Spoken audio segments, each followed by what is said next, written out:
wake-up call for you. You know I have to do this.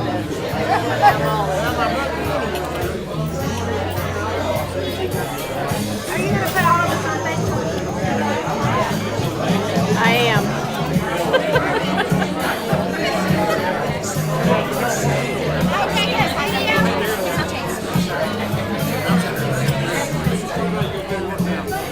is at this Scoot in, scoot in. They're Mike's relatives. They're not our friends.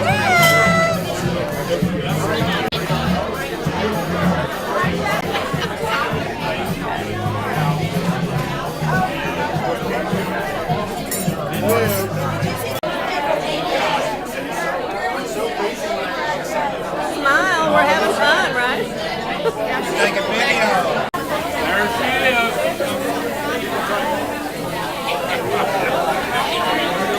The obituary.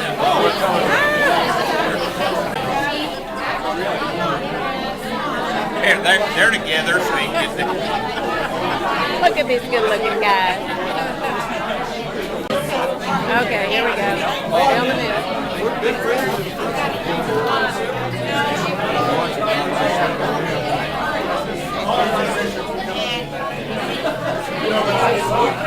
Adam. You like that?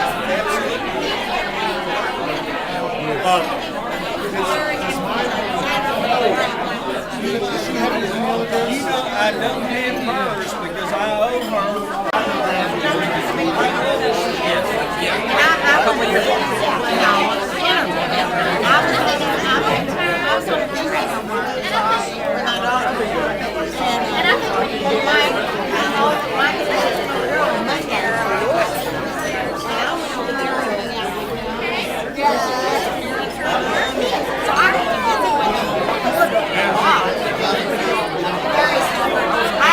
Various people, if you so get the urge, to stand up and tell a little story about a memory or experience with Mike that meant a lot to you, whatever. I've already heard a lot of them tonight already, just at different tables. But we thought it might be fun in honor of him and his memory to share it, and also give Adam and Michelle an idea to learn a little bit more another side of their father, perhaps. But, somebody like to start us off? Ron? Would you start? I'll start. Let's introduce his family and I'm going to go see him. Okay, yeah. Adam and Michelle. This is the Heflin branch of the family, which is my grandfather, Mike's father's Wife. wife. I was gonna say Mike's father's wife. Mike's father's mother. Oh, I can't talk. Mike's mother. Mike's mother. Thank you. And What would I do with Betty that? Flowers family. Yes, Betty That's all Flowers you have family. to say. Oh, and I've only had one here. They have come here from parts around Fort Worth. And then there's the Harbison family. This is Kay. Hi. My grandfather, when my grandmother passed away, he was lucky enough to be able to remarry a wonderful woman. And this is her children and her grandchildren. And we're just so grateful that, And Mike loved them. and Mike, and they're our family. They're our family. David. He was moving them to Davis, California. And as y'all know, Mike was playing ball and he had all of us as friends and he didn't want to go. And his dad said, if you will go, I will buy you a brand new car. It will be a sporty type car. So Mike says, under those circumstances, I'm feeling a lot better. Well, I got a job that same summer in the Mojave Valley Desert, south of Bakersfield, in a hay ranch. And between hay cuttings, I called Mike. And I said, how are you doing? Everything okay? And he said, have you got some time? I said, well, I got a week off. He said, please come see me. So I said, well, what's the problem? He said, well, my parents bought this new car. And I thought I was going to be the talk of the town because I've got this damn brand new car driving around Davis.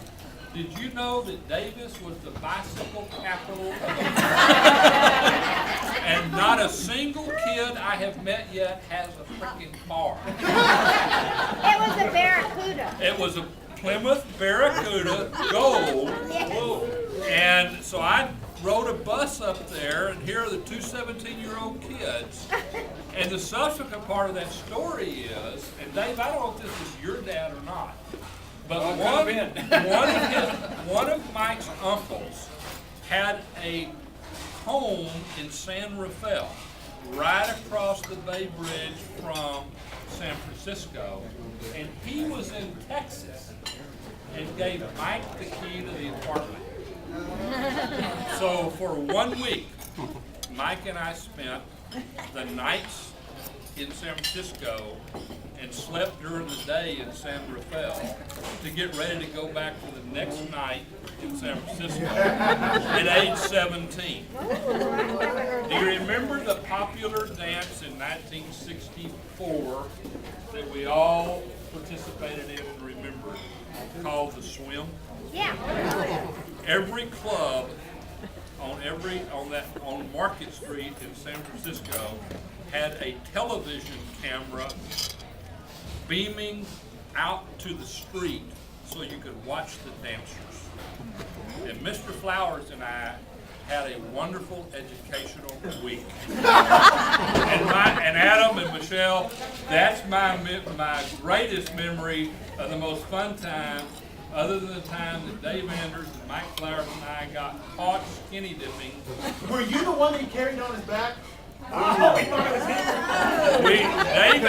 Dave Anders and Mike Flowers and I got caught skinny dipping at Meadowbrook Country Club pool one night, and we left with one ball cap and one pair of shoes, and that was it. And Mike carried Dave on his back to Dave's house. Naked. Well, Mike was wearing the ball cap, and Mike was wearing the shoes. And Dave was naked, and I was naked, trying to follow him. Shrinkage. And the most difficult piece of all of that was we had to go retrieve our clothes the next day before Mike and I could go home. But it was the three of us. And Dave was scheduled to be here tonight. He didn't make it. But that is one of the fondest memories we have. So that's kind of a start.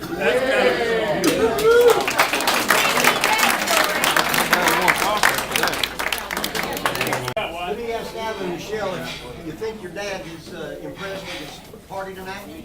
Oh, yes. Without a doubt. And of all the people that are here, I assure you there are more that would have been here if they could. Now, a memorial service for me, Mike Draw, Lloyd Green, and 7 other people.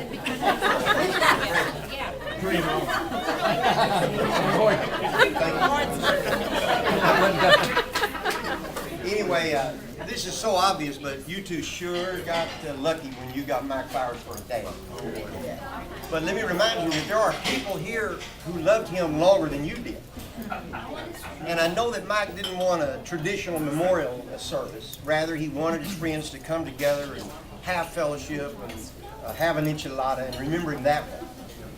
But I submit to you that your daddy will have a perpetual memorial in all of our hearts when we remember him as a great kid who turned into a great man. And anybody here who agrees with what I just said, say amen. Amen. So long live the memory of Mike Flowers. Amen.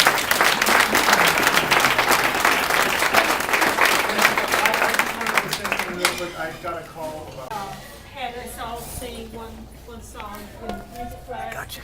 And I Did you get the whole started table? in Animal Fair. And then over there. Okay, great. Thank you. I can do some And more. he got something for himself. And that's where I fell in love. Which one would be the funniest to tell, but the best one might be this week when Mike Rowe, who's not here tonight, John, he was coming out, or what happened, he's not here. He called me one day this week and he said, well, Marcia, what about one of us dies? Are y'all going to do this for us too? And I said, hell yeah, let's get the Mexican in, everybody. So from now on, who's ever next, just come on to the Mexican in after.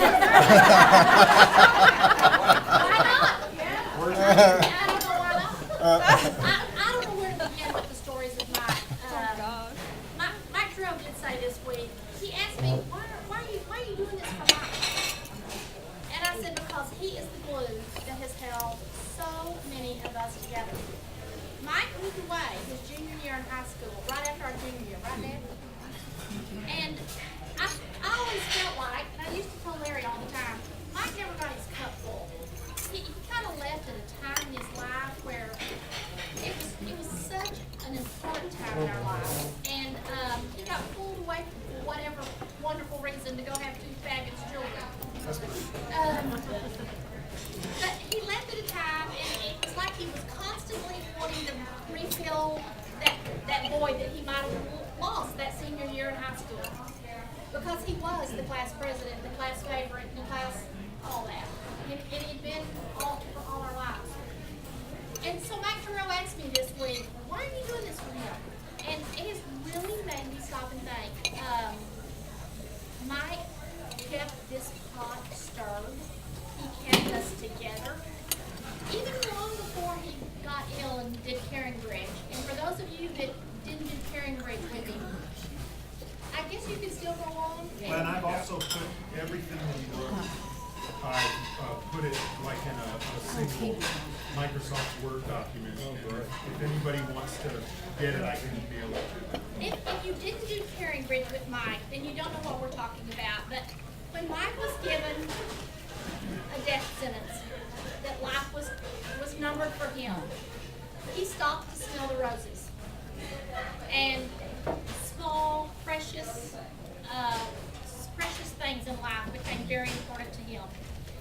Material things were not important to him, but memories and friendships, emotions were very, very precious to him, and he let you know how precious they were. For those of you that did do Caring Bridge and the, I got so many stories, I don't know which one to tell, the Yellow Roses. Becky, Debbie, and I went to California 2 years ago, right about now, because we thought we were going to tell him goodbye. And we get there, and he's this he's so alive. He's just, he had on his Meadowbrook Buffalo. He's waiting. He met them at the airport with a Meadowbrook Buffalo t-shirt And and a sign or something. and the picture's up here. Yeah, there's a picture of it. And this will be the last story I tell. He wasn't supposed to be at the airport to get us. We were renting a car and then going to drive to your old house and just live here for a while and head on up to the wine country. And he's there with this big old sign and this Meadowbrook Buffalo t-shirt. We're going, what are you doing here? And he said, you all thought you were coming to tell me goodbye. And this is going to be the last time you saw me. And he said, I had to let you know that I'm still very much alive and very much a part of society. And I had to come to tell you that you're not coming to tell me goodbye. And It wasn't goodbye. it wasn't goodbye at all. Because we saw him another Yeah? 4 or 5 more times after that. Great, great memories, and I won't tell the one that he spit on me, but that was the best. This is the days when people had shiny shirts, remember the shiny shirts, they rolled up the sleeves, hair back. Well, being a big mouth I went, oh, tough guys. Well, they immediately, they hit the brakes like this, and they both jumped off like this. And there's Mike and Bobby Reed and me. We're standing in the middle of the street. And it turns out we've just engaged the 2 toughest guys in the whole county, which I found out later. So this guy, Cowie Peck, he was your dad, Cowie Peck? Yeah. Okay. He comes up, he's okay. Which one of you guys said that? And he pointed to Mike first. He said, I'm from Texas. I've never seen you before. I'm just out here visiting. I don't know what I did. I don't know anything about that. Then he pointed to Bobby Reed and he said, you say that, man? And he didn't say a word. He just did this.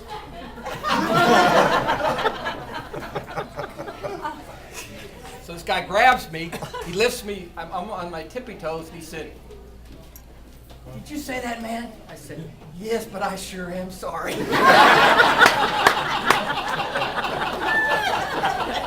So anyway, I told him, like I said, I thought you were going to fight for me. What happened to you fighting for me? Anyway.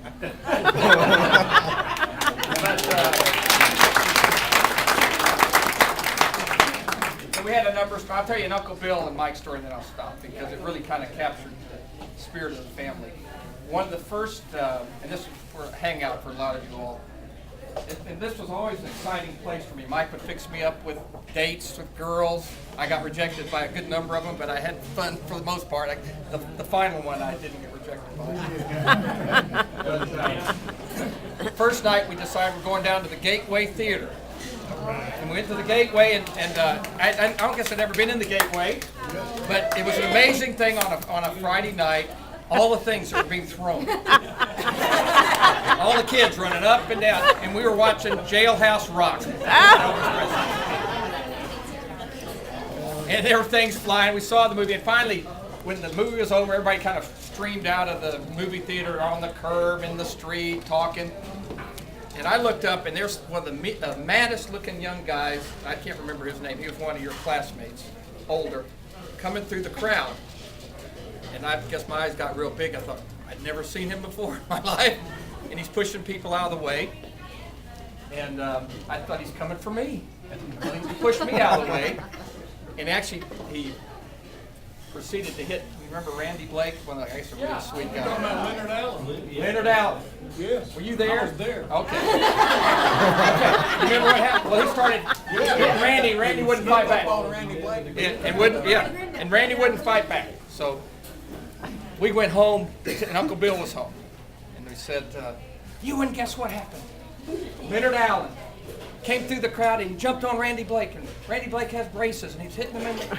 And Uncle Bill just sat there, and he listened to us. And he said, you finished? Yeah, it was something. He said, let me tell you two boys something. Don't ever come home and tell me a story like this again, or I'll whip you both. He said, if that ever happens again, you better do something about it. But don't ever come home and tell us a story like that again. Well, that actually put something in Mike and me that lasted a long time. I mean, I knew Mike, I just knew him backwards and forwards. I mean, and we had some real sweet times here even recently. I was always amazed that he could communicate, missing his tongue, that he could communicate as clearly and as affectionately as he did. So, I mean, it's really pretty hard to imagine he's not still with us. But that's what we're all, you know, that's the course of life. But I was always proud of him, and I was always talking about my cousin from Texas. And I think he probably did the same thing with me. And of course, you know, Mike was the best man at our wedding, and he's the one who introduced him to me. And stand up.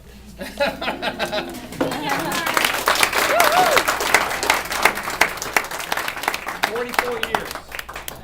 So, but she loved Mike too. He had her half buffaloed most of the time because everybody, you had to know Mike when he was young. He had this temper that could go off, and he had this sense of what's right and wrong. And you know, and if you crossed this what right and wrong, he was upset. And so everybody was.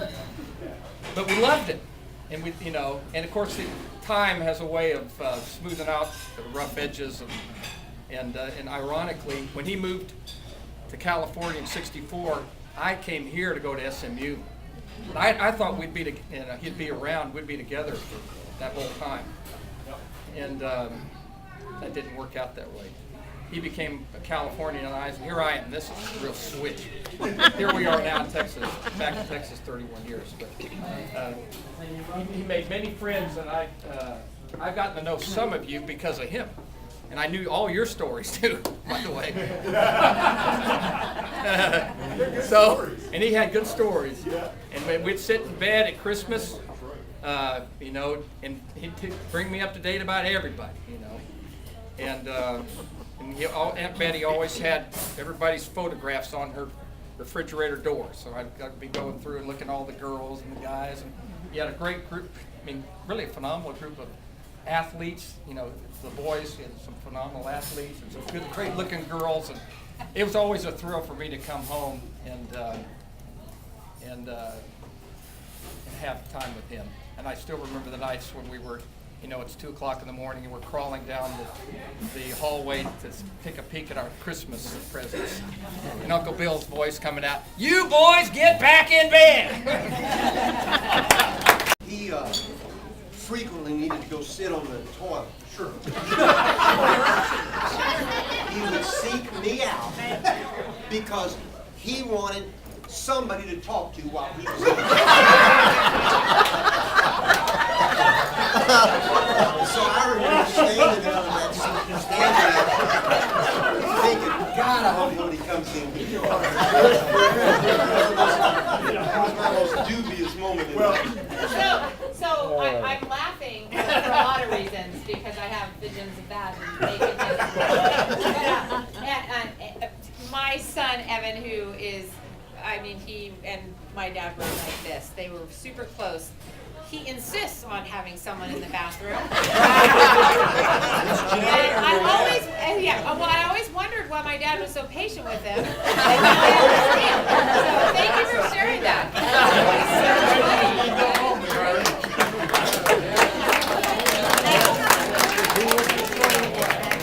I didn't know Mike that well. So one of the things my father wrote on the Caring Bridge website, that it's a great website.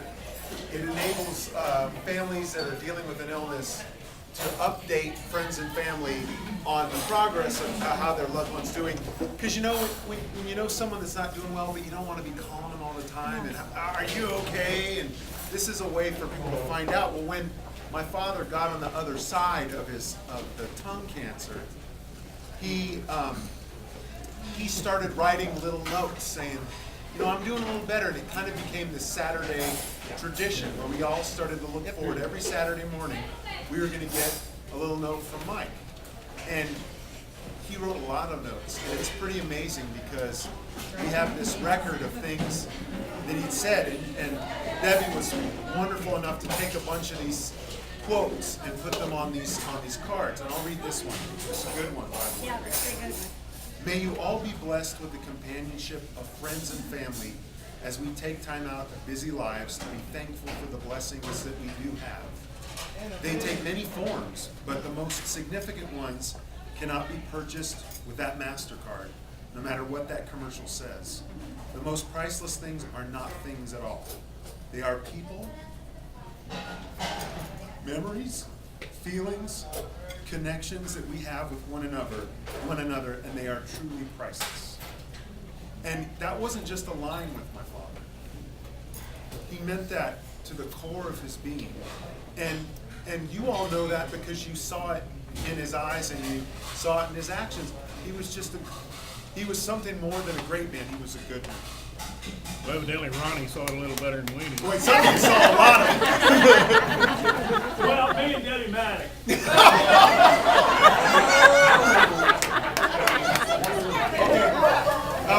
So I have to, in my mind, think if I remember the words to Happy Trails.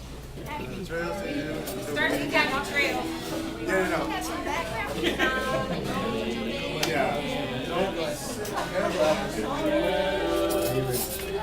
Yeah, I got it, I think.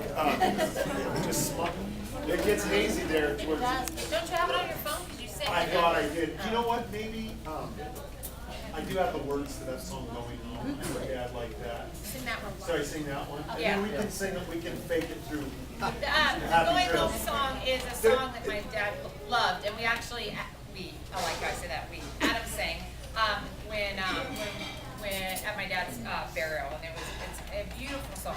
We, just so y'all know, my dad did not want, he wanted to be cremated. And he wanted half of his remains to be buried next to his mother, Betty and Davis, which we did. And some of them is now in Lake Tahoe. And some of them is now with Jim Hart and will soon be in the Cayman Islands. Some of them will be in at Lanikai Beach on Oahu, near where my in-laws live. It was a place